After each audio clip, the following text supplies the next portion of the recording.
최고의 페이지. 와. 안녕하세요, 최고의 페이지입니다. 아, 반갑습니다. 네, 반갑습니다. 각자 소개 한번 해주시죠. 최고의 페이지 박종화입니다. 안녕하세요. 소통과 공감 유경철입니다. 네, 내면의 현자를 깨우는 이동훈 코치입니다. 네, 만나 뵙게 돼서 반갑습니다. 반갑습니다. 네, 잘 지내셨습니까? 오랜만이에요. 네. 그건 어떻게 지내셨어요? 잘 지냈습니다. 그래요. 네. 제가 최근에 저희가 좀 오랜만에 했잖아요. 그래서 제가 네. 한번 그 네이버 오디오 클럽에 가봤더니 왜 이렇게 업데이트가 안 돼 있죠? 빨리 올려주세요 하는 분도 있더라고요. 네. 소수긴 하지만. 네, 그래서 갑자기 정신이 바짝 들어서 네. 올해 좀 열심히 한다고 했는데 그죠? 네. 열심히 해야겠다는 생각이 들었어요. 더 열심히 해야 되겠네요. 네. 그렇죠. 좀 자주 하는 게 중요한 것 같아요. 열심히는 자주 많이. 아, 열심히라는 게 뭐 좋은 퀄리티를 생각하는 것보다도 많이 하고 자주 하다 보면은 좋은 게 생긴다. 이게 맞는 거군요. 그렇죠. 자주 하다 보면 실력도 쌓이니까. 네. 양적으로 많이 늘려놓으면은 진화해서 질이 된다. 중요한 얘기네요. 그렇죠. 네. 그간 어떻게 그러면 보내셨어요? 오디오 클립도 그런 또 소식이 있었고요. 우리 박종화 대표께서는 그냥 뭐 별로 특별하지 않았습니다. 네. 앞자리가 바뀌셨다는 소식이 있던데. 아, 그건 모르겠습니다. 네. 아 진짜요? 나이는 다 똑같이 먹는 거니까. 네. 저만 두 번 먹고 그러지 않았어요. 아, 네. 아니, 먼저 아유. 숫자가 바뀌셔가지고. 막 떨리는데 지금 이야기가. 네, 알겠습니다. 자, 제가 한 가지 먼저 시작하기 전에 먼저 한번 질문 드려볼게요. 혹시 이렇게 옷을 입거나 이러면 나한테 맞는 색깔이 있을 것 같아요. 혹시 어떤 색깔이 나한테 좀 맞는 그런 옷 스타일, 색깔 이런 게 있다면? 저는 사실 좋아하는 색깔은 보라색을 좋아하는데 어울리는 색깔은 하얀색. 하얀색. 그래서 좀 밝은 색, 파란색이나 하얀색. 하얀색. 하얀색이 좋은 것 같아요. 지금도 이제 약간 진한 파란색인데. 네, 근데 더 어울리는 건 파란색이 어울린다고 하더라고요. 파란색 나시. 잘 어울려요. 아니 하얀색 나시. 하얀색. 파란색도 어울리는데 하얀색 입으면 어떨까? 그래요? 네. 저는 옷을 네. 그냥 항상 회색 같은 걸 입었던 것 같아요. 뭐 그냥 네. 회색이나 뭐 베이지나 이런 걸로. 근데 요즘은 실제로 입고 싶은 게 원색으로 입고 싶어요. 빨간색, 파란색, 노란색 이런 거. 네. 저도 많이 입었던 색깔이 이제 회색 계열을 좋아해요. 그래서 그런 걸 입으면 때도 덜 타고요. 뭔가 묻어도 이렇게 잘 표가 안 나거든요.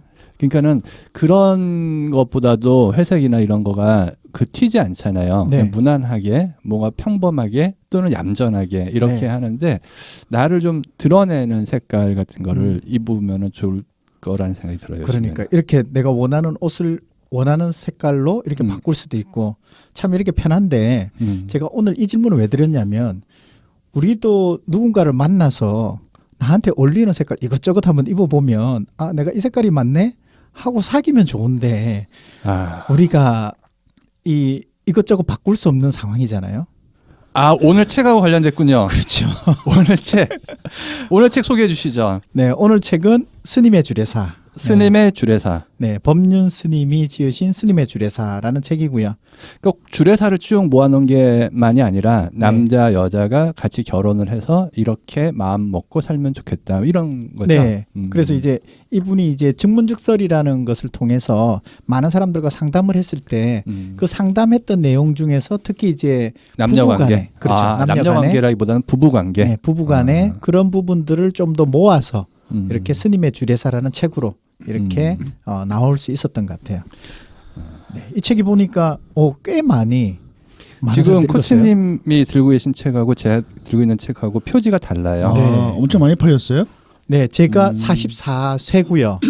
제가 들고 있는 책은 초판이 116세 발행으로 끝났고 개정판으로 3세 거를 제가 들고 있어요. 그러면 몇십만 권 팔린 건가요? 그렇죠. 엄청나게 팔렸죠. 아니, 110 아니 몇십만 10만 그렇죠. 권 이상 팔린 거죠. 그렇죠. 보통 한 2, 30만 부 팔렸지 않았을까 생각이 들어요. 네. 역시. 아무튼 이 책이 그 법륜 스님이 쓰셨던 책 중에 아마 탑 5 안에 들어가는 책이 아닐까 많은 그러니까 사람들이 법륜 스님이 이야기 많이 하시는데 그 네. 많은 이야기 중에 사람들한테는 부부관계에 관한 이야기가 네. 큰 그렇죠. 이슈. 네, 결혼이나 부부관계 굉장히 중요하니까. 네. 어떻게 보면 저희 세 명도 그런 공통점이 있잖아요. 네. 어떤 색깔이 어울리나처럼 우리가 원하는 색깔을 바꿀 수 없다고 한다면 내가 어떤 마음을 먹어야 될 것인가가 사실은 오늘 스님의 주례사를 하는 중요한 이유일 것 그게 같아요. 의도였어요. 네. 바꿀 수 없다면 어떻게 네. 대안을 마련할 것인가. 바꿀 수 있다면 어떻게 대안을 마련할 것인가는 또 많잖아요. 근데 바꿀 아니, 수 없다면 바꿀 수 없다면이라는 것 자체가 그 좀 도전적이지 않은 생각이지 바꿀 수 있다 이런 생각으로 네. 죄송합니다. 네. 알겠습니다. 알겠습니다. 집에서 듣고 계실 수도 있으니까. 그러니까 이건 제가 한 말이라기보다는 아무튼 네. 자, 우리 다 이 책을 한번 읽어보셨는데, 자, 읽어보시면서 이 책이 좋았던 점도 있을 것 같고, 좀 아쉬운 점, 이런 것도 있었을 것 같아요.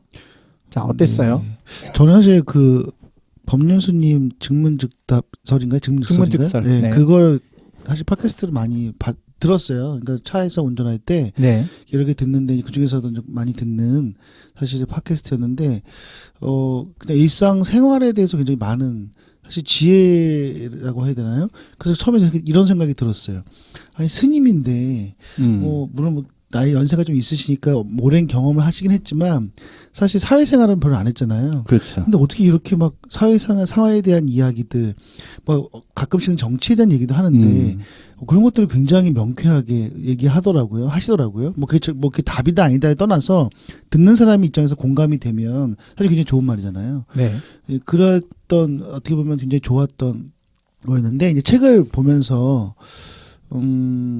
좋았던 거는 이제 그분 특유의 있어요. 촌철살인 같은 그러니까 명확한 게 있어요. 그래서 주저하지 않고 이 주제나 이슈에 대해서 명확하게 얘기 딱 해줘요. 이렇게 해. 이거 아니면 말아. 이게 명확하기 때문에 사실 사람들이 이건 이럴 수도 있고요. 저럴 수도 있고요 하면 애매하잖아요. 뭐 네. 좋을 수도 있고 안 좋을 수도 있다. 근데 그런 게 아니라 그냥 하지 마. 아니면 해.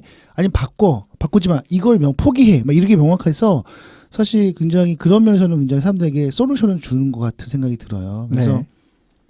결혼도 안 해본 스님이 부부관계라든가 연애에 대해서 아주 진솔하게 본인 생각을 얘기해 주는 게 좀 다른 관점에서 저는 굉장히 좋았던 것 같고 특히 저는 여기서 흥미로웠던 게 최고의 페이지 다르게 제가 생각했던 게 뭐냐면 흥미로웠던 스토리 중에서 이런 스토리 내용이 있어요. 기억나실지 모르겠는데 좋아하는 사람하고 결혼을 살았는데 남편이 몇 개월 만에 다른 사람이 좋다고 나가버렸대요. 네. 이때 이 부인이 어떻겠어요 느낌이. 그랬더니 정말 그냥 이 상황이 되면 엄청나게 분노하고 그래야 될 텐데 법륜스님이 얘기하는 게 너무 명확한 거예요. 뭐냐면 그래도 내가 좋아하는 사랑하는 사람하고 6개월 정도 살아봤으니까 그거 참 행복한 거다. 그리고 포기해라 이렇게 얘기하는 거예요. 근데 그 말이 너무 단호하고 명확한데 또 맞는 것 같기도 해요. 어차피 네. 돌아오지 돌아오지 않을 건데 거기서 붙들고 매달리고 궁상 맞게 해봐야 그렇잖아요. 근데 그거를 명확하게 딱 자르는 그래서 그런 것들은 굉장히 다른 관점이다. 이런 게 되게 좋았던 것 같고요. 네. 근데 이제 안 좋았다기보다는 좀 약간의 아쉬운 건 좀 약간 일반하게 그러니까 무리가 있는 것도 좀 있는 것 같아요. 그러니까 예를 들어서 딱 들었을 때는 책을 읽었을 때는 맞는 것 같아 했는데 그게 현실 상황에서는 사람이라는 게 감정이 있잖아요. 감정이 있고 상황이 있고 개인마다 차이가 있는데 그걸 어떤 원칙처럼 딱 끊어서 얘기해버리는 게 정리해버리는 게 그렇지 않으면 잘못된 거야. 이런 식으로 어떤 얘기하는 그런 투가 그런 다양성을 좀 감안하지 않은 느낌이 좀 들어서 좀 불편했던 게 좀 있었던 것 같아요. 그래서 네. 이론적으로 우리가 맞을 수 있지만 사실 현실이나 감정은 그렇지 않을 때가 많잖아요. 네. 그래서 그런 것들을 조금만 더 좀 고려해서 좀 약간 유연하게 했다면 오히려 좀 저는 더 좋았지 않았을까. 저도 똑같은 걸 그 생각이 느꼈어요. 들었어요. 네. 이야기하신 것처럼 명쾌하게 논리적으로 딱딱 뭔가 진행하는 거 그거는 참 좋은데 금방 이야기한 것처럼 사랑해서 결혼했는데 남자가 6개월 만에 다른 여자 좋다고 집 나가가지고 끝났다. 뭐 6개월 동안 그냥 잘 살았으니까 이걸로 좋다. 이렇게 그냥 생각을 정리할 수 있는 게 사람이 마음이 아니니까 그거가 과연 솔루션이 되나 이런 생각이 드는 것처럼 뭐 비슷한 사례들이 많이 있는데 네. 여러 가지 사례들이 다 그런 생각인 것 같아요. 합리적이고 논리적으로 따져보면은 그게 맞지만 그 감정적으로 그렇게 실행으로 옮길 수 있을까 이런 생각. 그러니까 저도 보면서 그 다 비슷하게 생각했던 것 같아요. 저도 보면은 단계가 있는 것 같아요. 우선은 처음에는 밉고 욕을 하고 현실을 부정하고 이렇지만 우리도 보면은 그 단계를 순응해야 될 때쯤 되면 그럼 이 상황을 좀 긍정적으로 바라보고 좀 더 이런 그 내용이 되지 않을까. 근데 이제 그 단계까지 가기에는 어떤 조금 그 시간들을 견뎌야 되는 시간들이 있잖아요. 이제 그런 시간들이 많은 사람들에게 있어야 되는데 이제 그런 부분들이 여기서는 이제 그런 부분들이 오히려 좀 배제되고 그냥 결과만을 나왔기 때문에 조금 아쉬운 부분이 있지 않았을까. 네. 또 이게 증문즉설. 증문즉설. 그러니까 그 현장에 있었던 것을 글로 옮긴 것 같더라고요. 네. 그러다 보니까는 그냥 그런 궁금함이 들었어요. 저 증문즉설을 많이 듣지는 않았는데 가끔 한 번씩 듣거나 유튜브에서 보면 되게 재미있게 하시는 것 같아요. 네. 상황적으로 사람들이 많이 웃고 즐겁고 아주 심각한 얘기를 하는데도 재미있게 뭐 사람들한테 웃기는 포인트가 많은데 이 책에서는 그런 게 많이 드러나기가 좀 한계가 있었다라는 생각이 좀 들기도 하더라고요. 네. 우리가 그냥 보려고 의도적으로 보니까 요 정도에선 사람들이 재밌게 웃었겠구나라고 생각이 들지만 실제로는 그게 바로 전달되는 게 약간 한계가. 네, 그럼에도 불구하고 좋았던 점은 결혼에 대해서 우리가 가지고 있는 속마음들, 이런 솔직하게 내 안에 있었던 속마음들. 사실은 우리가 많은 결혼을 사랑해서 한다고 하지만 사실은 여기서는 계산적인 인과관계에 의해서 했다라는. 그러니까 내가 뭔가 내가 좀 손해 볼 것 같아 하니까 이제 그런 부분에서 서로 간에 좀 더 이제 이해득실을 좀 더 따지는 어떤 부부 간의 그런 부분들이 사랑이 아니라 사실은 이해관계에서 만났던 부분들을 콕 집어내는 부분들이 어떻게 보면 저로 하여금 굉장히 좀 헉하게 하는 그런 부분들이 있었던 진짜 것 같아요. 궁금한 거는 진짜로 사회생활도 안 하고 그 산에 절에 꼭 처박혀 계신 스님이 왜 그렇게 똑똑한 거예요? 보통 그러니까 제가 알고 있기로는 어린 나이에 갔잖아요. 어린 나이에 들어갔기 때문에 이쪽에 주지 스님이 이제 사회생활을 경험해봐야 된다. 네, 그래서 이제 거기서 나와서 이제 학원 선생을 했잖아요. 수학 학원 선생을 했어요. 젊었을 때? 네, 학원 선생을 하면서 그러니까 한 20대, 30대? 그건 제가 잘 모르겠는데 한 20대겠죠. 근데 뭐 수학을 그럼 본인이 공부를 하셨나? 공부를 잘했어요. 원래 공부를 잘해서? 공부를 잘했고 그러니까 공부를 잘했다는 게 뭐냐면 공부를 잘하는 사람이 있고 내가 굉장히 힘들게 공부했던 사람이 있어요. 그래서 내가 뭘 모르는지를 그러니까 공부를 못했던 애들이 공부를 아주 쉽게 잘했던 사람들은 이해하지 못하는 그렇죠. 그런 부분을 네. 잘 알아서 우리 박종화 대표께서 수학을 못하는 사람 보면 이해가 안 되지만 아니요, 저는 잘 이해되죠. 그러니까 이게 수학을 이 친구들이 어떤 부분을 모르겠구나를 가지고 정말 잘 긁어줬다. 그래서 그 수학 강사를 하셨는데도 네, 유명한 되게, 수학 강사였어요. 유명하게 잘 됐다. 네. 그래서 이제 그때 또 그 나중에 한번 그 스토리를 제가 조금 이렇게 여러 방송이나 이런 그걸 통해서 들었을 때 그 수학학원 강사하다가 그때 이제 정권이 이제 공산주의를 이제 빨갱이를 색출한다고 해서 본인이 이제 그렇게 또 잡혀 들어가고 워낙에 돈은 많이 버는데 혼자 살아. 저 친구 뭔가 있는 것 같아. 하다가 아무튼 이렇게 좀 이랬네. 좀 왜곡된 상황에서 정보가 되어서 아무튼 그분이 좀 잡혀가고 고문도 당하고 이런 여러 가지 스토리들이 있어요. 보니까 사회생활 20년간 했네요. 네. 굉장히 길게 했어요. 20년? 그래서 민주화운동 얘기한 것처럼 동참했다가 수감돼서 옥고를 치르기도 했고 91년도에 다시 돌아와서 대성사에서 도운 스님으로부터 비구계 및 보살계 전법계의 수지를 받았대요.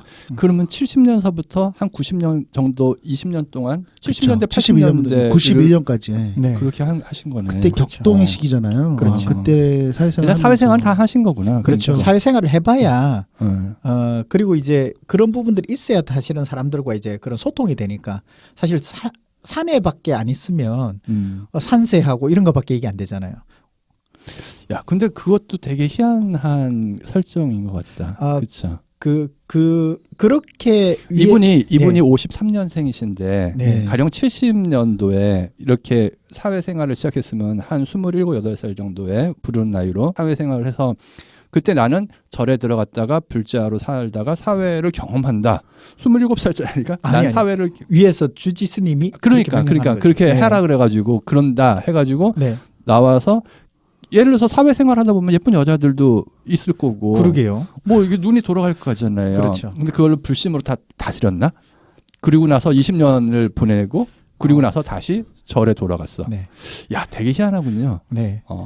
그러니까 그냥 쉽게 얻어진 게 아니구나. 그렇죠. 이 분의 뭐랄까. 그렇죠. 책도 한 30여억 원 썼네요. 대단하신데요. 엄청나게 이렇게 많이 쓴지 몰랐어. 이분은 되게 시간이 없으실 거야. 하는 일이 또 많으실 것 같거든요. 그렇죠. 근데도 이렇게 진짜 많아요. 책을 예, 많이 쓴 거 환경, 보면 뭐 구호 활동, 전 세계 북한 활동도 하고요. 뭐 평화통일, 뭐 진짜 엄청 많으시네요. 그러니까 많은 걸 또 하시는 분이 또 많은 뭐 책도 쓰고 뭐 또 활동도 하고 막 그러시는 것 같아요. 근데 에너지가 진짜 많으신 것 같아요. 네. 이분은 내 평소에 별로 칭찬하고 싶지 않으신 대단하신 분이었는데 분이에요. 이야기하다 보니까 아주 훌륭하시게 생각이 딱 네. 그렇죠. 훌륭하신 분이에요. 네. 진짜 훌륭하신. 아무튼 훌륭하신 분이 쓰신 우리 스님의 주례사의 최고의 페이지 한번 엿보러 가도록 하겠습니다. 자, 우리 최고의 페이지. 최고의 페이지. 네. 이야기들이 앞에서 말씀해 주신 것처럼 뭐 인간관계에서 가장 이기적인 관계가 부부관계다. 이런 포인트를 잡아가지고 주고받는 거에서 더 많이 받으려고 하니까 문제가 생긴다. 이런 것들도 좀 새롭게 다가오기도 했고요. 네. 저는 개인적으로 이런 말도 하시더라고요. 노력하고 애쓰면서 하지 말고 그냥 해라. 다짐하지 말고 그냥 해라. 네. 원래 그러는 거다. 아침에 일찍 일어나야지 이렇게 그 다짐하는 것 자체가 벌써 일어나기 싫다는 걸 반증한다. 그러니까 아침에 일어나라. 담배 끊어야지 하는 사람은 담배 끊기 싫다는 얘기를 자꾸 하는 거다. 네. 그냥 끊어라. 이런 얘기가 왠지 저한테 와 닿는 그런 이야기 같아가지고 네. 여러 군데를 이렇게 그 밑줄을 긋게 된 것 같아요. 네. 근데 제가 뽑은 최고의 페이지는 제가 갖고 있는 책으로는 141페이지입니다. 141페이지에 그림하고 같이 있는 부분을 한번 읽겠습니다. 단지 내가 사랑할 뿐이에요. 상대가 나를 사랑하는 것은 그 사람의 몫이지 내가 요구할 수 있는 게 아닙니다. 다만 그를 좋아하고 사랑하니 내가 행복할 뿐인 거예요. 이 부분을 최고의 페이지로 뽑아봤습니다. 네. 그 앞에서 말씀드린 것처럼 뭐 다른 인사이트도 많았는데 이 책이라는 게 그 스님의 주례사라는 거가 부부관계에 관한 이야기고 네. 부부관계에 관한 그 이야기에서 가장 우리가 주목해야 될 만한 것이 그냥 사랑이라는 게 사람들은 사랑을 이야기하지만 내가 얻으려고 하는 거 사랑이라고 자기는 말하지만 사랑이 아닌 거 이런 거잖아. 내가 너를 사랑하기 때문에 때리는 거야 막 그러면서 옛날에 보면은 남자들 여자 많이 때렸거든요. 네. 막 이렇게 자기 종처럼 막 생각을 하기도 하고 요즘도 데이트 폭력 같은 게 심각하잖아요. 선생님들도 애들 때리면서 그러잖아요. 그러니까 선생님들이 때리는 거는 화풀이가 한 10% 들어갔다 그러면은 데이트 폭력 같은 거는 실제로 그 사람을 사랑한다고 말을 하지만 사랑이 전혀 아니고 그냥 폭력인 거죠. 네. 100% 폭력인 거죠. 내가 너를 얼마나 사랑하는지 알아라고 말을 하면서 그거는 자기 혼자의 넋두리고 실제로는 그 사람을 소유하고 갖고 싶은 그런 마음인 거거든요. 그거는 사랑이 전혀 아닌 사랑이 0% 폭력이 100%인 뭐 이런 상황이라는 거죠. 그러니까 사랑이라는 거는 내가 원하는 나의 입장 을 위해서가 아니라 내 맘대로 하고 싶은 정복욕으로 사랑을 하는 게 아니라 네. 철저하게 그 사람의 입장에서 그 사람을 위해서 하는 게 사랑이다. 뭐 이런 얘기를 대변하는 것 같아서 이 네. 페이지를 같이 이야기하고 싶었습니다. 네. 그러면서 제가 증문즉설 했을 때 생각나는 게 뭐냐면 그때 들었을 때 친구에 대한 얘기를 했던 거가 기억나요. 어떤 질문자가 친구가 갑자기 내 돈을 훔쳐갔어요. 내 돈을 훔쳐갔는데 그걸 어떻게 해야 될지 모르겠다라고 했는데 스님이 뭐라고 얘기했냐면 헤어지는 게 맞겠다. 친구랑? 친구랑 헤어지는 게 맞겠다. 왜 헤어지냐면 질문자인 당신은 친구를 친구로 생각하지 않는다. 무슨 얘기냐면 친구라고 한다면 그 돈 얼마 가져갔으면 그 친구가 뭔가 일이 있겠지라고 생각해야 되는데 친구로 생각하지 않고 이해관계로 생각한다는 거죠. 일단 질문하는 것 자체가 네. 내가 마음의 범민을 갖고 있는 것 자체가 네, 그러니까 그런 것처럼 우리도 누군가를 사랑한다고 하지만 사실은 사랑이라고 하기보다는 이해관계에 의한 그런 어떤 주산을 이렇게 계산기를 두드리고 있는 그런 관계지 않을까. 그러니까 이 책의 앞부분에서 이 스님이 처음 이렇게 많이 얘기하시는 게 인간관계에서는 주고받는 것을 얘기하는데 부부관계가 내가 더 많이 가지려고 하는 이기심의 극치인 관계다. 네. 이렇게 얘기하는 게 이 기본적인 설정을 좀 이해하는 거가 되는 것 같아요. 맞아요. 네.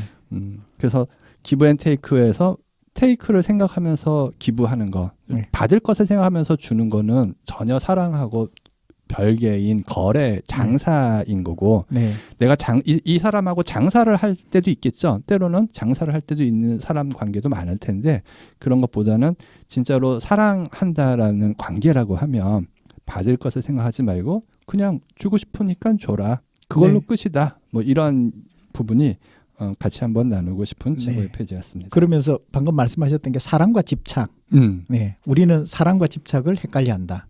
네. 사랑을 한다면은 떠나보낼 수 있는데 집착하기 때문에 방금 말씀하셨듯이 못 떠나보내고 내가 뭔가를 더 받으려고 하고 그런 이해관계가 더 가지 않은가. 야, 옛날에 사랑하기 때문에 헤어진다는 네. 앞뒤 뜬 그 말이 아리송해. 우리 어렸을 때 네. 누구였지? 아무튼 유행가 네, 유명한 있어요. 가사였었고 그 우리보다 좀 나이가 좀 많으신 분들 중에서 엘리자베스 테일러인가 그분이 이혼하면서 그렇게 얘기했어가지고 사람들한테 그랬었는데 네.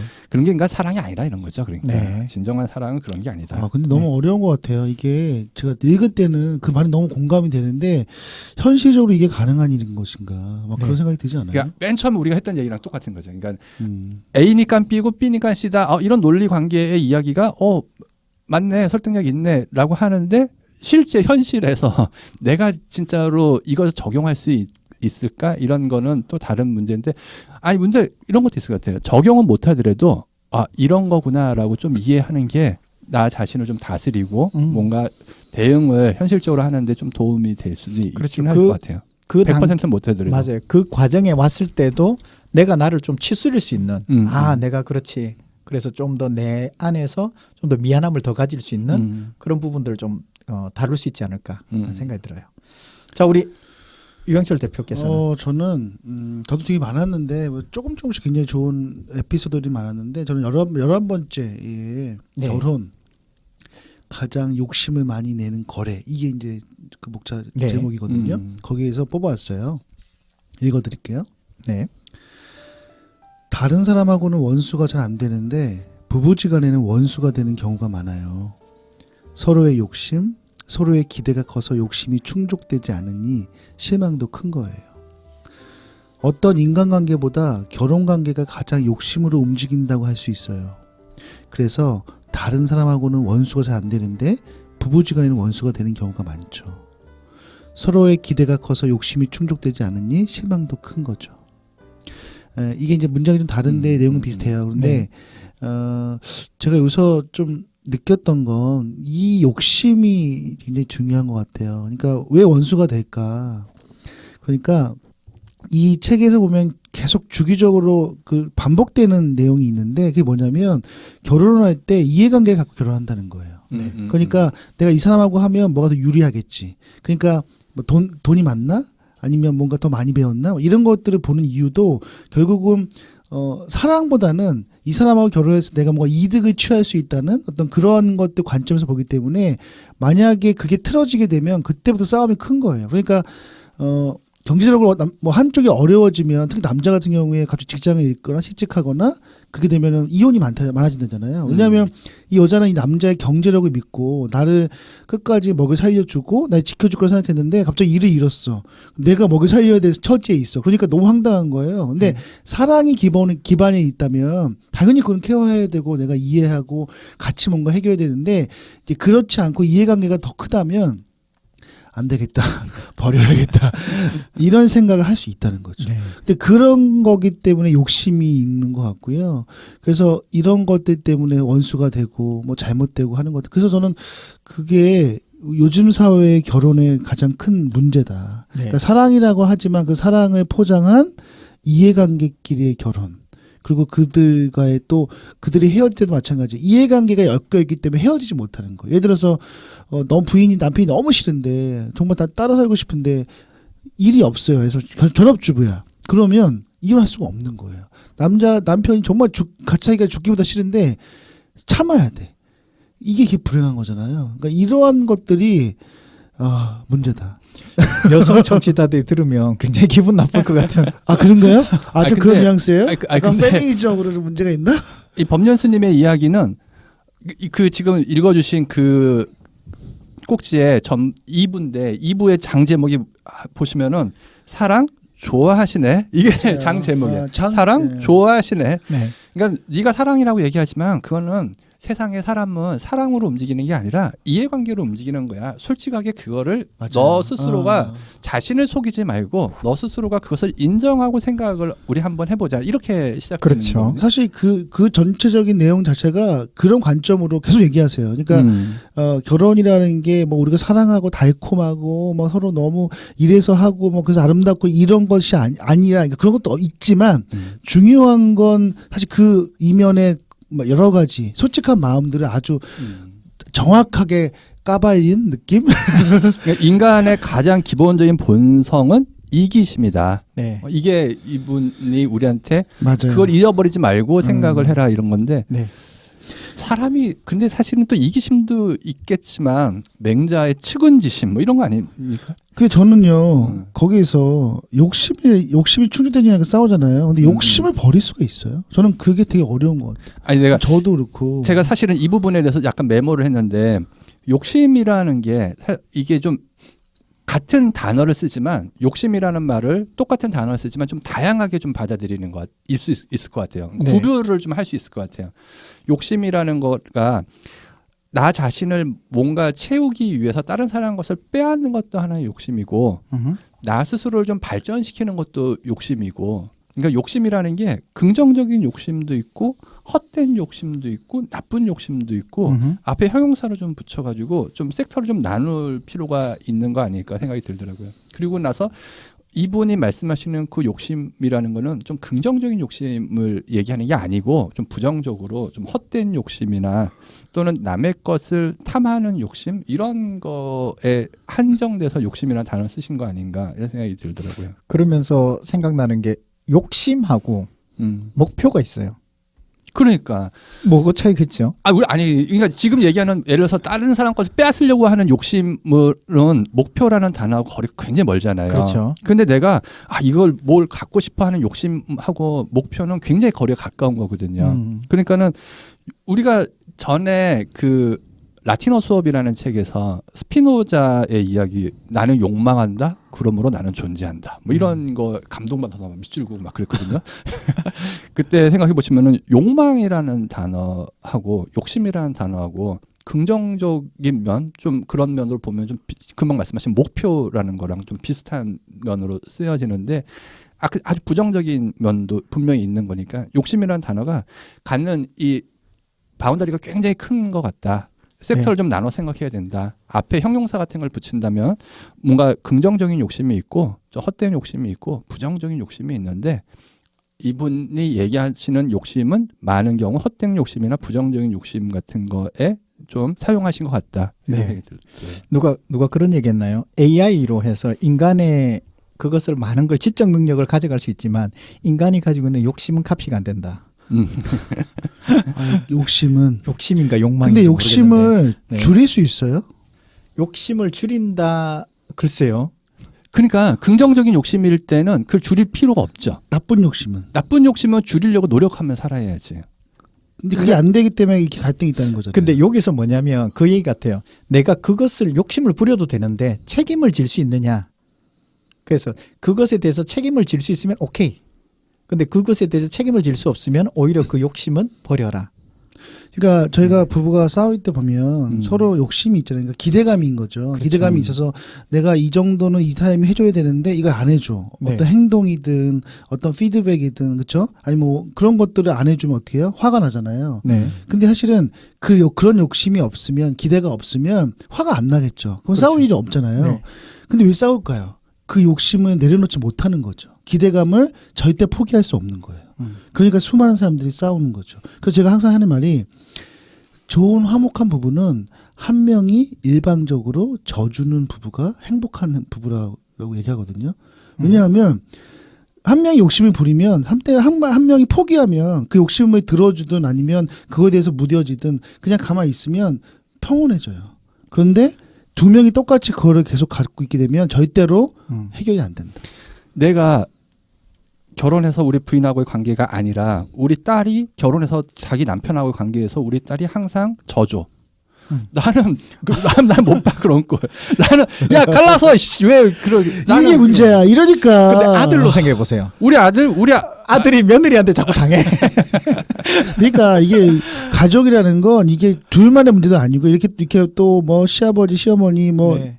며느리 이런 것 때문에 엄청난 문제가 큰 것 같아요. 네. 이게 단절해야 돼요. 20살 넘어가면. 아니 그러면은 그런 건 아닌 것 같아. 그런 건 이게 문제가 있을 수도 있으니까는 아싸리 그 따로 산다. 이거는 바보가 아닌 이상 그렇게 살면 안 되죠.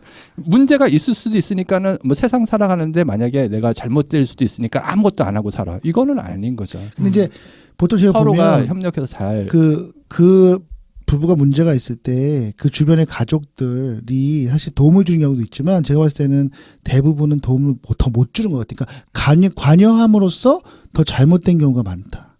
저는 그게 더 많은 것 같아요. 케이스별로. 왜냐하면 이것도 마찬가지인데 남편 쪽, 부인 쪽에 있는 부모들이 욕심이 있는 거예요. 똑같아요. 그러니까 욕심과 기대가 있는데 마찬가지로 상대방이 그 욕심 못 채워주니까 아 내가 저 사위 이거 괜찮은 줄 알았더니 애가 이거 능력도 없고 이러면서 또 거기서 관여를 하면서 영향을 미치죠. 그러니까 사랑은 오간데 없고 거기서 마찬가지로 이해관계 때문에 굉장히 파탄이 일어나는 상황이 있을 수 있지 않을까요? 그래서 결혼은 가족과 가족 간에 만난다. 그런 얘기 하죠. 네. 네. 그렇다면 가족과 가족 간에 만났을 때 그거는 사랑이라기보다는 오히려 이해관계가 사랑은 더 깊을 수밖에 없어요. 없겠구나. 사랑이 없나요? 글쎄요. 우리가 한번 생각해봐야 될 것 생각해요. 같아요. 뭐 결론 낼 수는 없는 거고. 네. 그런 어떤 이슈가 굉장히 네. 저는 한번 고민해보게 하네요. 네. 진짜. 네, 생각이 네. 드는 것 같아요. 저는 그래서 그런 느낌이 들었어요. 저는 사실 사랑이 되게 중요한 포인트라고 생각하는 사람이었거든요. 항상 어느 관계든 뭐 부부도 마찬가지고요. 뭐 연인 사이도 그렇고 그다음에 뭐 지인이나 친구 사이도. 그런데 또 이렇게 이런 관점 돌아보면은 사실 모든 관계가 이해관계인 거예요. 사실은 뭐 부부뿐만이 아니라 뭐 연애하는 사람도 마찬가지 되고 지인 관계도 그렇고 친구도 그렇고 내가 널 사랑하니까 넌 나의 좋은 친구야 이렇게 얘기했지만 사실은 그 이면의 백그라운드에는 그런 이해관계가 없으면 사실 쉽지 않을 것 같다. 피터 드러커가 옛날에 얘기했지. 좋은 인간관계의 제일 요소는 상대한테 이익을 주는 거다. 그럼 말이 맞는 거잖아요. 그러니까 아니 힘을 실어 드리려고 내가 그럼 우리는 이익이 없으면 못 만나나요?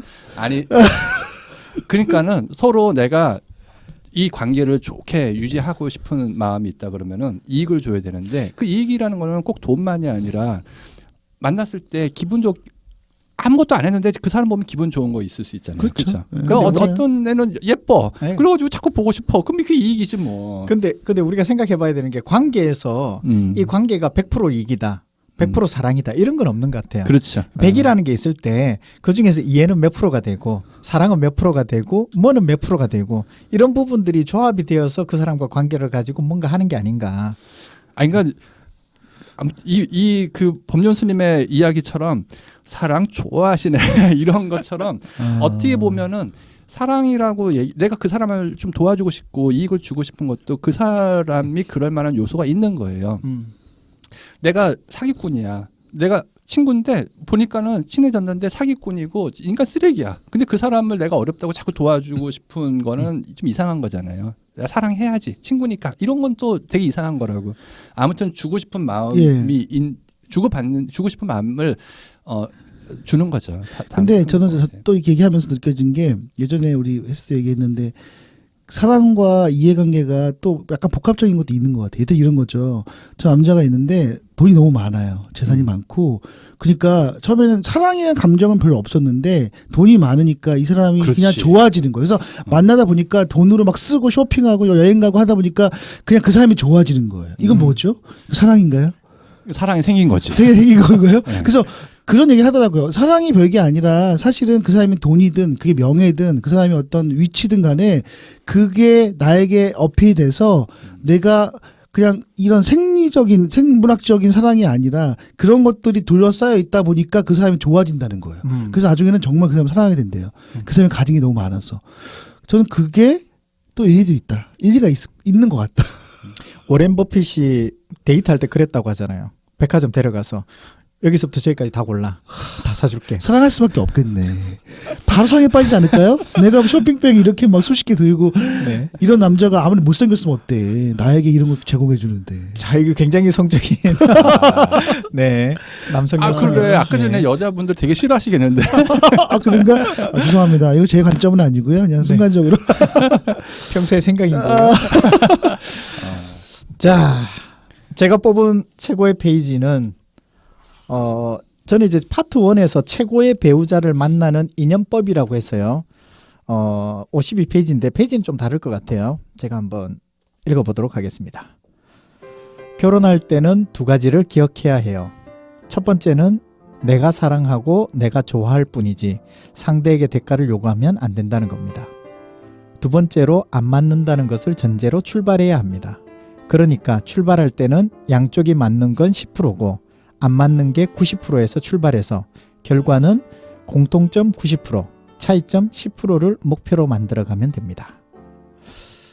이게 어떻게 보면 결혼 스님의 주례사를 보면서 우리가 부부간의 관계에서 먼저 안 맞는다고 생각을 하고 만나야 되는데 우리는 맞다라고 생각을 하면서 그 안에서 기대를 가지다 보니까 사실은 치약 짜는 것부터 해서 발 안 씻는 것부터 해서 그 하나하나가 다 지적거리가 되고 잔소리거리가 되는 그런 부분들이 있는 것 같아요. 그런 부분에서 안 맞구나 원래 안 맞는데 이 부분을 어떻게 맞춰 나갈까? 그러고 보면서 이제 주위에 보면 나이 한 30년 40년 이렇게 사시는 분들이 있으세요. 그분들의 특징은 뭐냐면 포기하면서 사는 것들이 보이더라고요. 포기하니까 잔소리가 줄어들고 오히려 더 평온해지는 그러면서 이제 서로 간의 그런 어떤 이해관계까지는 잘 모르겠는데 아무튼 서로 간의 그런 어떤 분란 이런 것은 없는 것 같아요. 그러면서 이제 정으로 살아가는 그래서 그런 얘기 하잖아요. 전우회로 살아간다. 그러니까 나이 들수록 전우회로 살아간다. 그런 얘기 있는 것처럼요. 근데 제가 그 슬프네요. 보면 우리가 저는 이혼을 할 때 가장 큰 많은 사람들이 이혼할 때 요소 그 딱 쓰는 게 성격 차이 뭐 네. 이렇게 하거든요. 근데 사실은 성격 차이 때문에 결혼을 하는 거예요. 예전에 컨설팅 회사에서 홀브레인 모델이라고 사람들의 사고 유형을 강의했었던 적이 있었는데 그 데이터를 보면은 성격이 비슷한 사람들끼리는 동거를 주로 많이 하고 결혼하는 비율이 좀 작은데 성격이 차이 나는 사람들하고는 결혼하는 비율이 높대요. 네. 그러니까 나랑 다른 사람한테 이성적인 호감을 더 많이 느낀대요, 사람은. 그렇죠. 그러니까 성격 차이 때문에 사실은 그 사람이 다르기 때문에 좋아 보이는 거예요. 그래서 결혼하는 거죠. 그런데 나중에 이혼할 때는 그것 때문에 헤어져. 이혼을 하는 거가 되는 거죠. 그러니까는 이게 약간 관점의 차이인데 그 매력을 느끼는 건 다른 사람이 느끼는데 또 그래서 뭔가 결혼을 하고 하잖아요. 근데 실제 하게 되면 거기서 또 너무 힘든 거죠. 이게 참 어떻게 보면 딜레마인 것 같아요. 그것 때문에 결혼했는데 그것 때문에 그렇지. 헤어지네요. 진짜 그런 거죠. 그게 네, 대부분인 것 같아요. 근데 사람들이 그러니까는 그것을 받아들여야 되거든요. 저 사람하고 나랑 달라서 내가 좋아했다. 이런 것들을 기억을 하는 게 좀 필요한 것 같아요. 네. 그리고 나는 저 사람이 저 다른 모습을 좋아한다라고 생각을 해야 되는데 막 이렇게 약간의 갈등이 생기고 뭐 싫어지기 시작하면은 핑계거리를 찾으면서 저 사람은 나랑 다른데 내가 왜 결혼했을까? 이렇게 얘기가 되는 거지. 그렇죠. 음. 뭐 결혼하실 때 우리도 한번 생각해 보죠. 뭘 기대하셨어요? 아니 결혼은 너무 오래전에 해가지고 이 기억 자체가 안 나요. 이제. 그 얘기 안 나. 저희는 코멘트 하지 말죠. 네, 그렇구나. 굉장히 현명한 대답이네요. 그렇죠. 괜히 이상하게 다 잘못만 했다가는 그러니까. 이슈가 되니까 그냥 우리는 그냥 지금 만약에 패스하는 다시 걸로. 결혼하면 어떨까? 이런 얘기도 하지 맙시다. 다시 태어나도 그분과 같이 결혼? 내가 예전에 그 차인표 씨가 신혜라 씨랑 다시 태어나도 신혜라랑 결혼하겠냐 이렇게 얘기하니까 그렇게 얘기하시더라고요. 나는 다시 태어나도 신혜라랑 결혼한다. 네. 근데 얼굴만 좀 바뀌었으면 좋겠다. 그렇게 이쁘신 애라 씨도 아니 뭐 이렇게 그 옆에 한혜진이 있었는데 아. 고양이 상이 있고 강아지 상이 있는데 자기는 강아지 살아 상이죠. 보니까 네. 고양이 상을 좋아하는데 부인이 강아지 상이어가지고 뭐 이렇게 얘기했는데 그러고 보면 욕심이 끝이 없는 거예요. 다른 사람들은 신혜라 씨 정도만 봐도 항송한데 네. 그죠. 뭐 재미로 얘기했겠지만 네. 저는 참. 100% 지금 유머로 얘기한 거예요. 그냥 재미있게 그런 들으시라고. 거죠? 넌 저하고 전혀 상관없이. 네. 네, 알겠습니다. 좋습니다. 네, 유머는 유머로 받아들여야 돼요. 그러니까요. 네. 그렇죠. 네, 오늘 모두 얘기는 다 유머로. 네, 우리의 삶보다는 그냥 이 책을 통해서 우리의 삶에서 좀 진솔한 얘기들 그리고 어떻게 보면은 좀 더 가지 말아야 될 곳을 조금 더 언급하면서 우리가 좀 다양한 얘기를 좀 해볼 수 있는 그런 시간이 좀 됐던 것 같습니다. 자, 오늘 이렇게 최고의 페이지를 마치게 됐는데 아니죠. 하나 더 있잖아요. 하나 더 있어요? 적용하는 거. 네, 적용해 보고 싶은 거. 그렇죠. 적용하고 싶은 거 이거 해야죠. 그렇구나. 예, 왜 끝내려고 그러세요? 그러게요. 적용해 보고 싶은 거 있으세요? 저요? 저는 적용 이것도 약간 메시지인데 적용해보고 싶은 거예요. 뭐냐면 이 책에 또 이런 내용이 좋은 게 좀 많아서 제가 또 하나 좀 뭐 잠깐 소개해드리면 이런 내용이었어요. 약간 집착 얘기하는 건데 내가 좋아하는 만큼 상대도 그렇게 해주기 원하잖아요. 내가 사람을 하면 좋아하면 그 사람은 똑같이 해주기 원하거든요. 그러니까 근데 문제는 뭐냐면 내가 원하는 만큼 상대가 못 해주니까 그 마음이 분노가 되는 거예요. 그렇죠. 예를 들어서 보통 일반적으로 내가 뭐 선물 하나 줬으면 이 친구도 나중에 똑같은 건 아니어도 비슷한 걸 주기 원하는데 받기만 해. 그럼 화가 나죠.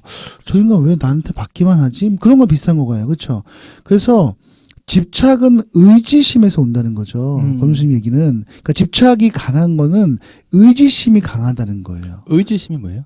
의지하는 마음. 의지하는 마음. 그래서 집착은 사랑이 아닌 거죠. 우리가 보통 뭐 스토킹 많이 나오잖아요. 뭐 헤어졌는데 막 사람 죽이고 이런 것도 보면은 사랑이 아니라는 거예요. 근데 사람들은 이걸 사랑이라고 착각한다는 거예요. 뭐냐면 폭력이죠, 폭력. 폭력이죠. 그러니까 사람들이 사랑이라고 착각하고 내가 이 사람을 이렇게 사랑했는데 얘는 사랑을 주지 않으니까 너무 분노가 치밀어서 뭐 때리기도 하고 막 사고가 나는 거잖아요. 그래서 조선님이 한 얘기가 우리가 수행한다는 건 이런 의지심을 버리는 거라는 거죠. 그러니까 사람의 집착을 놓으려면 인생관이 바뀌어야 된다고 해요. 그래서 한 걸음만 물러나서 바라보면 사실 아무것도 아닌 거예요. 근데 우리가 보면 그 죽기 살기로 매달리잖아요. 원망하고 괴로워하고 이거 안 되면 정말 나 죽을 것 같아. 고집스럽고 여기서 괴로움이 생긴다는 걸 안다는 거죠.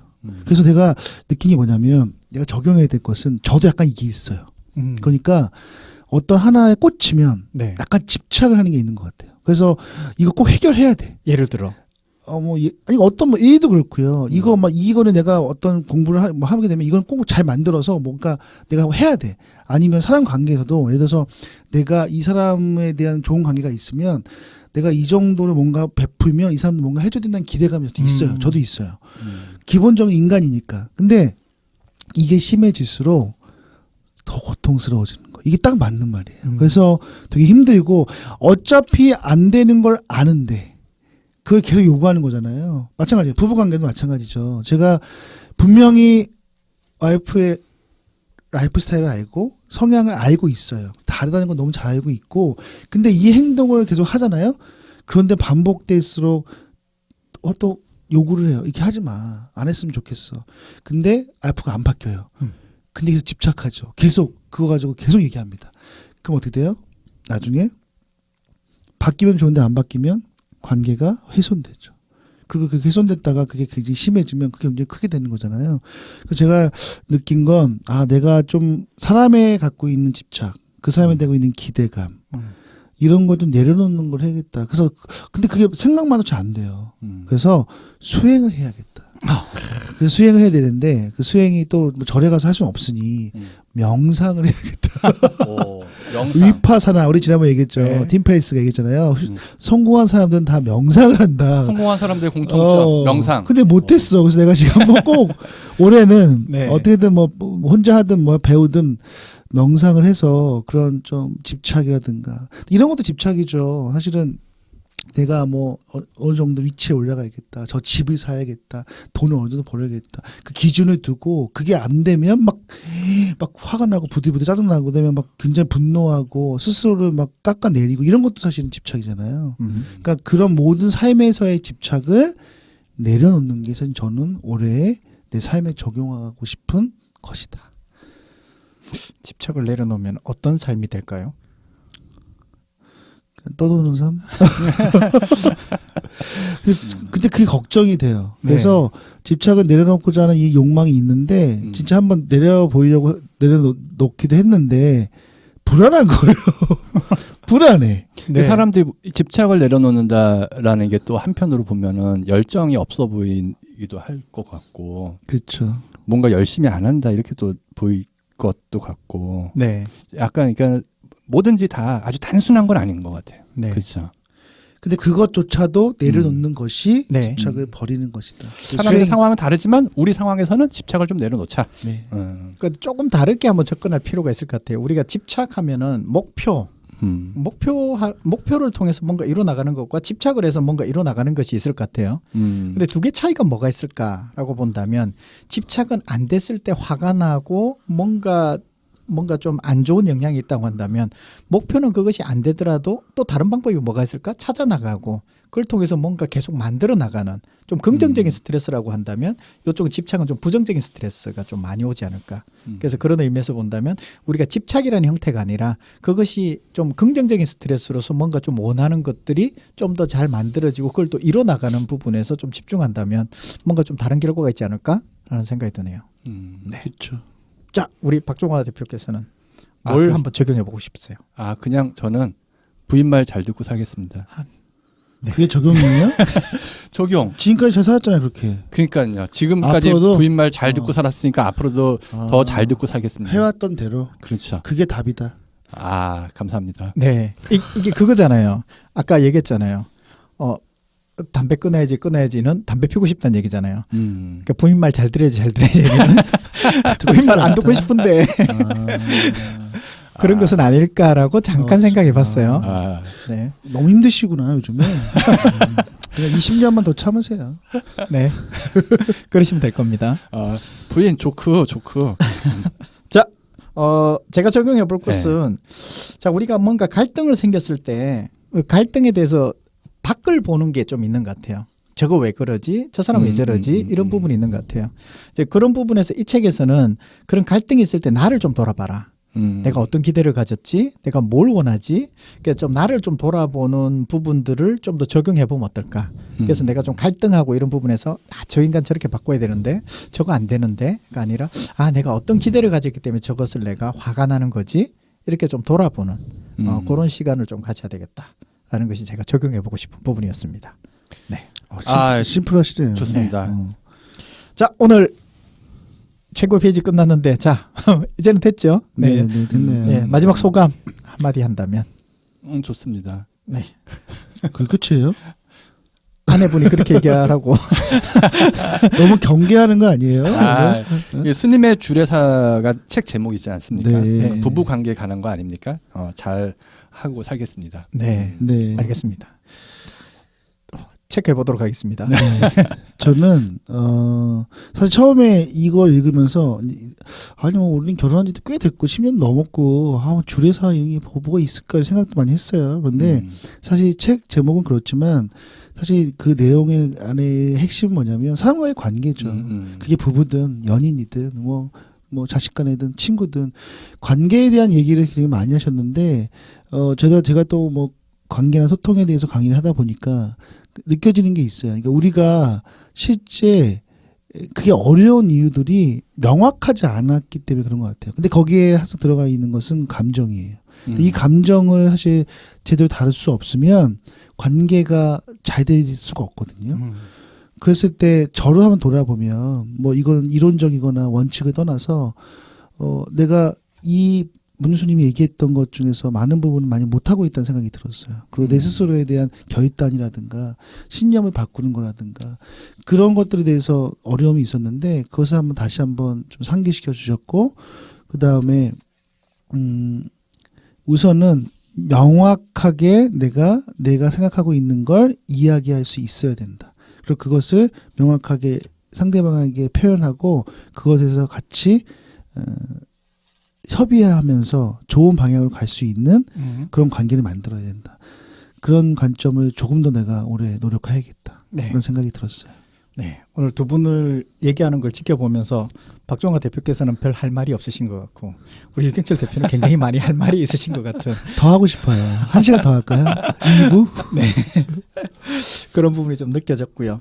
사실은 스님의 주례사뿐만 아니라 많은 책들도 마찬가지듯이 특히 이 책은 다른 사람에게 적용하면 안 될 것 같아요. 너가 기대를 내려놔야지. 이렇게 얘기하는 것이 아니라 이거는 그렇지. 나로 하여금 나를 좀 돌아봐야 되는 책이지 이것을 통해서 상대를 바꾸려고 하고 상대방에게 그걸 요구하려고 하고 라는 책은 아니라는 거죠. 맞아요. 그런 의미에서 본다면 이 책은 전적으로 나에게만 되돌릴 수 있도록 하는 것이 필요할 것이다.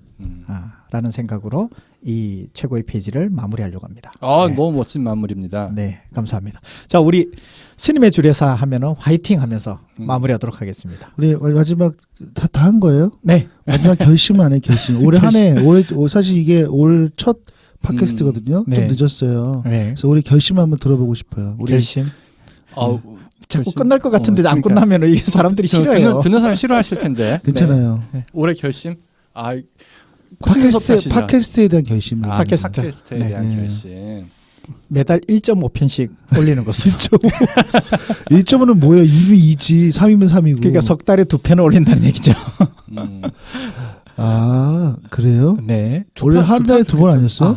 한 달, 석 달이면은 4점. 아니잖아요. 지금. 두 달에 3번이구나. 괜히 물어봤네. 이거 안 되겠다. 그래서 저는 그냥 규정하진 않고요. 우리 스타일대로. 근데 뭐 많이 할 때 많이 하고 또 약간 쉼이 필요하면 쉼이 하고 내려놓고 그런 시간을 가졌으면 좋겠어요. 그래서 서로에게도 우리에게 도움이 되지만 또 듣는 사람들한테도 도움이 되는 인사이트를 아주 많이 더 풍부하게 또 워낙 또 특출하신 분들이니까 그런 인사이트를 많이 주실 거잖아요. 그렇죠? 다른 사람들한테 좀 좋은 얘기를 하려고 준비하다 보면은 그게 나한테 가장 도움이 되는 것 같아요. 그렇죠. 예. 그래서 같이 성장하는 네. 예, 우리 최고의 페이지. 책을 읽어도 그냥 읽고 지나가는 것보다도 좀 메모라도 하게 되잖아요. 이렇게 그렇죠. 뭔가 준비하다 네, 보면. 순간적으로 마지막 끝말이 바뀌었습니다. 최고의 페이지 화이팅으로 바꾸도록 하겠습니다. 성장하는 최고의 페이지가 아니고. 맞습니다. 네. 자, 2019 최고의 페이지 화이팅을 하면 어떨까요? 그러죠. 네. 2019 최고의 페이지 화이팅. 이거 누가 불러요? 2019 최고의 페이지 하면은 같이 화이팅. 좋아요. 자, 2019 최고의 페이지 화이팅! 와! 감사합니다.